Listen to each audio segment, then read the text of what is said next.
Hi, you're watching English Voyage, and today we are going to learn three very interesting words. Let's begin. First word is get a grip. It means to keep self control.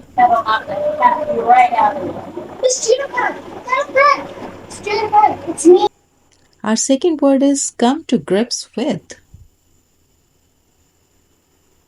It means begin to deal with or understand.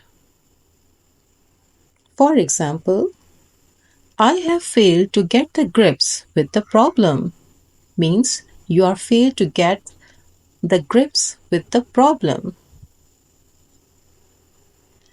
Our next word is get through, and it means to deal with an unpleasant experience.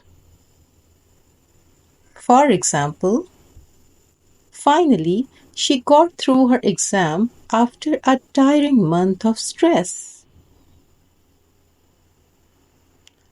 Keep watching English Voyage for more videos. Like, share, and subscribe. Bye bye.